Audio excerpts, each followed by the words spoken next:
So tonight, I'm going to change things up a bit. I'm going to talk to you about evolution and zoology. And before anyone asks the usual zoology shit, no, I don't work for Melbourne Zoo, okay? I'm not mates with David Attenborough. And no, I don't have a freezer full of dead animals. And if I do, they definitely all died naturally.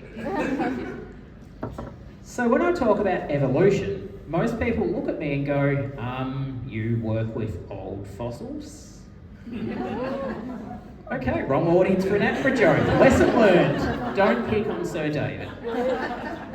So when I talk about evolution, what I'm actually talking about is the change in how frequently we see a particular trait in a population over generations.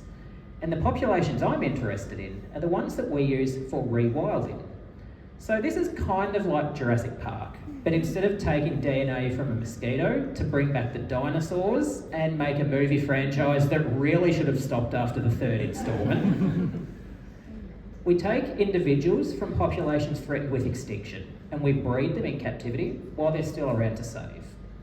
And then, instead of releasing them onto an island owned by a multi-millionaire who looks suspiciously like David Attenborough's brother,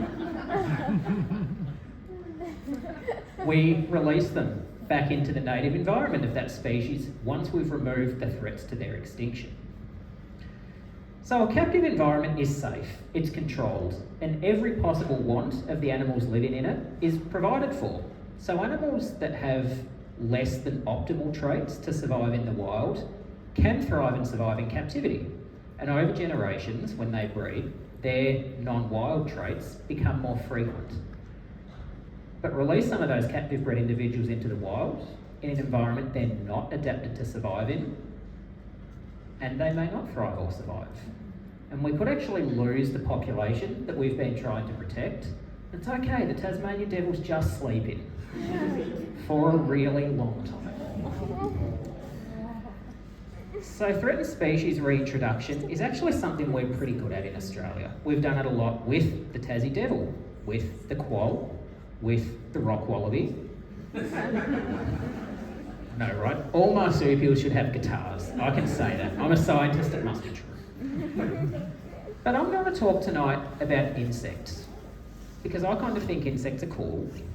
And to paraphrase Coco Chanel, you can't go wrong with a little black stick insect. Now, I know what people are thinking, okay? Stick insect implies it looks like a stick, whereas this gal looks more like a small black lobster that forgot to grow claws and confused the sea with a tree. Are we surprised they're critically endangered? So, thank you, someone's laughing. It's good. I'll now add comedian to my LinkedIn profile. So these guys start out life as these tiny little green insects, not much bigger than your little fingernail. And they push their way out of the egg into the big bad world. And then they spend several months just chilling out, eating lots of fresh green leaves to grow, practicing their Superman pose. And then they hatch, or rather metamorph, into the big black adult. Now just look at that gloss. Look at the shine. Actually, look at those quads, okay? I don't know what leg routine that is, but I need to get in on it. And very interestingly, for an insect, they often mate for life. Just check out these two having a nice cuddle. No. So while sometimes understandably referred to as the land lobster, this species is officially called the Lord Howe Island stick insect. Now, Lord Howe Island stick insect is a bit of a mouthful, so let's just call him Howie. I know, one of those looks far more creepy than the other two. And it's the one that's got purple on. So, for almost 80 years, we actually thought Howie was extinct after a shipwreck accidentally introduced black rats onto Lord Howe Island. This isn't a small island off the coast of New South Wales.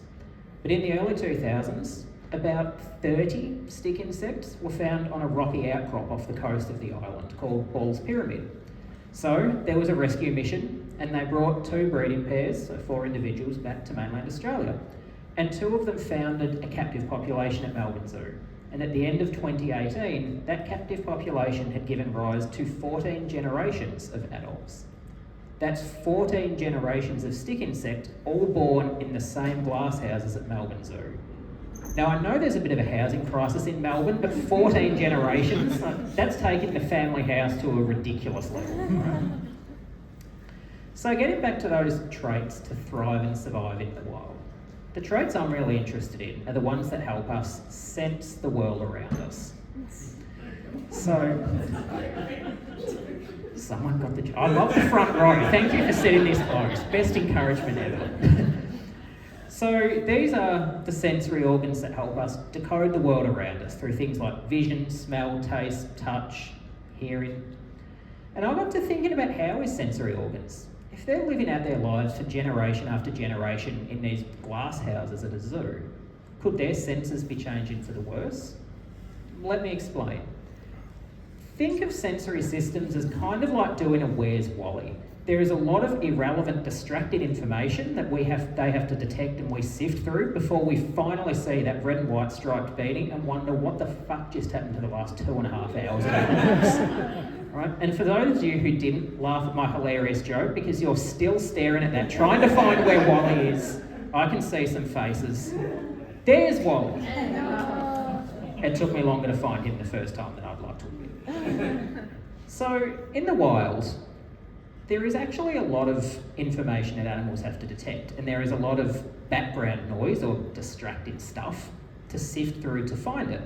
So, for example, insects have to use plant odours to identify which plants are food and which aren't.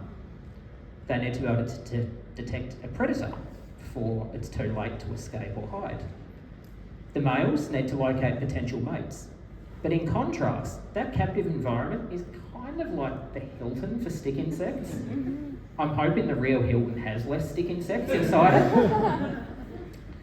So pretty much the only food plant in those glass houses, is their preferred species to eat. Don't have to use odours to figure out which plants we can live on. There's not a predator to detect inside. And the females can be no more than tens of metres away. So the males can just sit back and wait for the ladies to stroll on by. That is a very disturbing image. Let's switch to something that is far, far less creepy. Mission accomplished. There we go. So getting back to Where's Wally? This captive environment is sort of like the only guy on the page pretty much is Wally. No distracting stuff to sift through. And for those of you who aren't laughing at my jokes because you're still preoccupied trying to find where Wally is on that page, I've lost him again. So, in the end, I decided to have a look if captivity really was changing how his senses for the worse. So I went to some museums and I got some preserved specimens from the historic population on Lord Howe Island and Ball's Pyramid. And I also went to Melbourne Zoo and got some naturally deceased individuals from their captive population in 2018. So, yes, I really do have a freezer full of dead animals. If I'm honest, there might be more than one freezer. And let me tell you, when the stick insects at Melbourne Zoo knew there was a scientist waiting for them to die of natural causes so he could look at their sensory organs, I swear they went on a health kick just to shit me. Right? It took me 6 months just to get 20 of them. All right? Don't get me wrong. I'm glad we're seeing good survival rates for a critically endangered species, but seriously, have some respect for my time. Since insects rely mostly on smell to detect things, I decided to focus on their smell organs, which are not noses, it's their antennae. So insect antennae are covered in thousands, sometimes tens of thousands, of these tiny little sensory hairs called sensilla. And these sensilla can detect a whole range of stimuli, such as smells, sounds, tastes, and even stretch, just to name a few. And some of these sensory hairs are just 20 thousandths of a millimetre long. They are tiny. Now see, insects smell with tiny hairs and people nod their head in the audience and think it's interesting, yet just one tiny hair appears in my nose and all of a sudden my partner's got the trimmers out. But because these sensilla are so small, I had to use a scanning electron microscope to see them. Now unlike the microscope most of us used in high school that uses light to create an image, These microscopes use a focused beam of negatively charged particles called electrons to form an image. And some, like this microscope, actually have their own room because they're so big and so sensitive. But one thing that's a bit frustrating about insect antennae is they don't conduct negative charge. So I had to coat the surface of those antennae in something that would conduct a charge so that the microscope could see those fine details. So this meant I got to do something I've kind of wanted to do ever since I first saw Goldfinger as an adult. Not paint someone to death. I'm a scientist, not a psychopath. They sound similar, very different. I got to coat stick insects in pure gold. And in case anyone is wondering, that is an actual Lord Howe Island stick insect antenna that's been coated in a thin layer of actual real gold. And this was great, because not only did it allow the microscope to see those fine details on the surface, but it actually protected the antenna from damage from the electron beam. And when I'd finished the experiment, it made them worth way more money to someone than black market. So, unfortunately, just as I predicted, compared to the historic wild populations, individuals from the captive bred population had fewer odour receptors on their antennae. So Lord Howe Island has now been almost completely cleared of rats. They're eradicated. And the plan is to release captive bred stick insects onto the island in coming years to reintroduce that population in its native range. But these captive bred stick insects with fewer scent receptors on their antennae may not be able to efficiently locate food or shelter plants, or efficiently locate a mate. It may be a little bit too late for them to hide when they sense a predator approaching or sense a documentary presenter approaching that wants to manhandle them. Jokes aside, I love David Attenborough, by the way. So don't get me wrong, that population would survive, but it may not thrive as well as it could. So tonight, I hope I've got you thinking. Yes, captive breeding is essential for protecting and building populations of our native threatened species before they go the way of the dinosaurs. And trust me, after my last trip to the cinemas, no one wants Jurassic Park 8. But breeding animals in environments that have little resemblance to the wild can actually change them in ways that mean they're not optimised to survive in those environments.